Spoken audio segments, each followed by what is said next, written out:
जिना के बारे में उन्होंने जो कहा था, हम तो जिना के सख्त मुखालिफ है, इसलिए भारत को अपना वतन माने। मगर 42 में आपके प्यारे वीर और जिना की पार्टी ने नॉर्थ वेस्ट फ्रंटियर, सिंध और बंगाल में मिलकर हुकूमत चलाई और उस हुकूमत ने 1.5 लाख हिंदू और मुसलमानों को अंग्रेजों की फौज में शामिल कराया ताकि वो लड़े।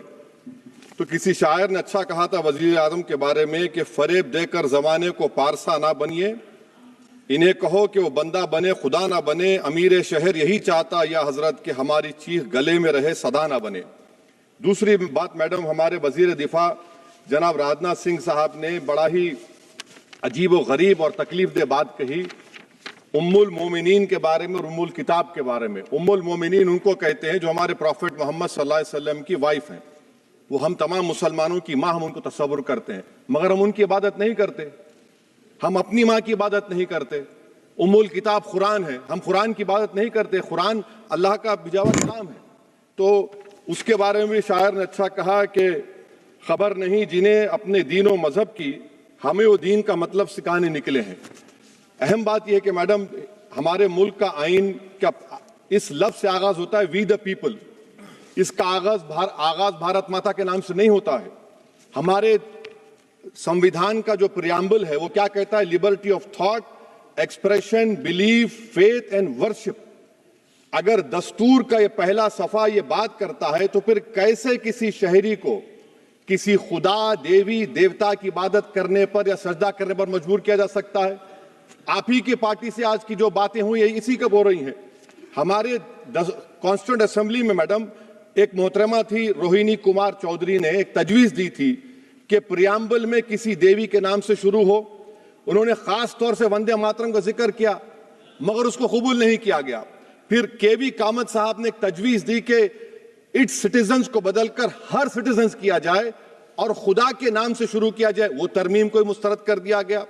हमारे संविधान का उसूल यह है कि भारत क्या है, उसकी अवाम है, अवामी कानून की मुसन्निफ है, अवाम की मर्जी से सबसे बालातर है, अवामी हाकिम है। मुल्क किसी खुदा, देवी, देवता, मजहबी इलामत के नाम से नहीं चलता, ना मुल्क किसी एक मजहब की मिल्कियत है।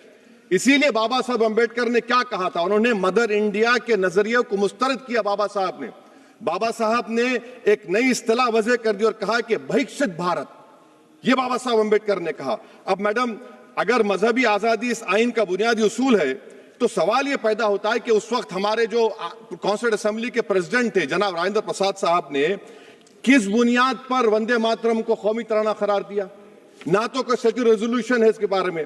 मैडम, मैं आपको बताना चाहूंगा कि जुडिशरी क्या कहती है। बीजू इमैनुअल केस है 1986 का, जिसमें जिहोवा विटनेस ने कहा कि मैं नेशनल एंथम के वक्त खड़े रहूंगी, पढ़ूंगी नहीं। सुप्रीम कोर्ट ने कहा कि उसने कोई गुनाह नहीं किया। वहीं एक 2017 का केस है अश्विनी उपाध्याय का केस सुप्रीम कोर्ट का, उन्हें कहा गाइडलाइंस दिए जाएं वंदे मातरम पर, सुप्रीम कोर्ट ने नहीं कह दिया। फिर आप आ जाइए madam, prevention of insult act national 1971, इसमें नेशनल सॉन्ग नहीं है, सिर्फ नेशनल एम्बलम और आपका नेशनल एंथम है। फिर आप आ जाइए 40th अमेंडमेंट आर्टिकल 51 है, 76 में पास हुआ, उसमें भी इसका कोई जिक्र नहीं है। मैडम, मैं आपके सामने बताना चाहूंगा कि हमारा भारत एक इसका मजमुआ क्या है। इसमें हिंदू है, मुसलमान है, सिख है, ईसाई है, जैन है, एथिस्ट है, मेहनतकश है, किसान, गरीब, मजलूम और दलित है। मगर अगर जो तकारीर आज हमने यहां पर सुनी और बाहर जो सुनते हैं, अगर भारत को देवी कहने और उसके आगे सजदा करने, तो दरअसल कौम परस्ती को, वतन से मोहब्बत को मजहब में तब्दील कर रहे और फिर यहां पर बोल रहे कि अगर भारत में रहना है तो वंदे मातरम गाना पड़ेगा। भाई, ये तो संविधान के खिलाफ है, सुप्रीम कोर्ट के जजमेंट के खिलाफ है। अगर वंदे मातरम मैडम कौमियत का मियार है तो फिर सवाल यह है कि हजरत मोहानी की कौमियत क्या थी जिसने इनकलाब जिंदाबाद का नारा दिया? अगर यूसुफ मेहर अली ने quit India Simon go back का नारा दिया तो उसकी कौमियत क्या थी? अगर हैदराबाद से मौलवी अलाउद्दीन जो मक्का मस्जिद का पहला मुजरिम है काला पानी में, और तुरेबाज खान जो मारकर लाश को लटका दिया गया था हैदराबाद में 8 दिन तक, उसकी कौमियत क्या थी? अगर इनायतुल्लाह काफी जो जिहाद का फतवा अंग्रेजों के खिलाफ दिया मुरादाबाद में, जब उनको 2 दिन में फांसी की सजा दी गई और जब फांसी की सजा के जा रहे हैं तो इनायतुल्लाह मौलाना काफी की जबान पर क्या था? वो रसूलुल्लाह हमारे प्रॉफिट की नात पढ़ रहे थे। क्या पढ़ रहे थे? कोई गुल बाकी रहेगा ना चमन रह जाएगा, पर रसूलुल्लाह का दीन हसन रह जाएगा। तो उनकी कौमियत क्या थी? माल्टा की जेल में महमूदुल हसन, हुसैन अहमद मदनी 6 महीने माल्टा की जेल की ग्राउंड में पड़े रहे। उनकी कौमियत क्या थी? अल्लामा फजल खैराबादी का वो सेल काला पानी का पुकार पुकार कर से पूछ रहा है, जो वहीं पर मर गए, खबर वहां पर है, बताओ मेरी कौमियत क्या थी? मैडम, मैं एक मुसलमान हूं, मैं इस्लाम को मानने वाला बावकार इंसान हूं, और मेरे मजहब की बुनियादी तालीम तौहीद है। ला इलाहा इल्लल्लाह, नहीं है कोई खुदा सिवा अल्लाह के। और कुरान में अल्लाह क्या बोल रहा? इय्याका नाबुदु इय्याका नस्तईन, तुम मेरी इबादत करो, मुझे मानो। मुझे कहां से मिल रहा?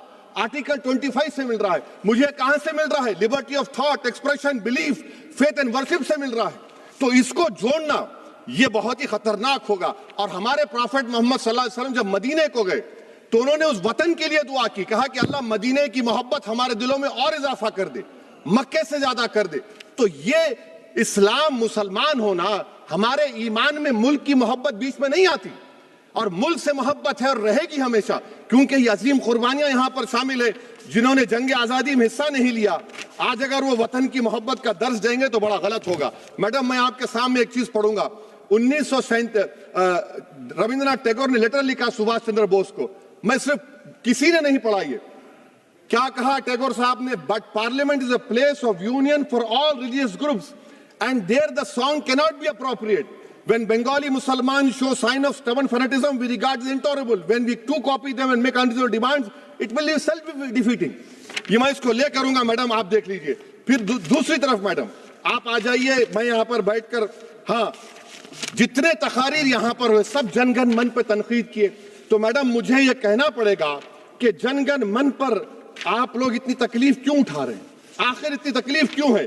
तो मैं जब जाकर देखा तो मुझे 28 दिसंबर का ऑर्गेनाइजर मैगजीन का आर्टिकल मिला, जिसमें ऑर्गेनाइजर लिखता है कि what is the moral sanction behind government choice of Janagana Mana, except that it can be made an item of entertainment at the sumptuous parties thrown by government officials.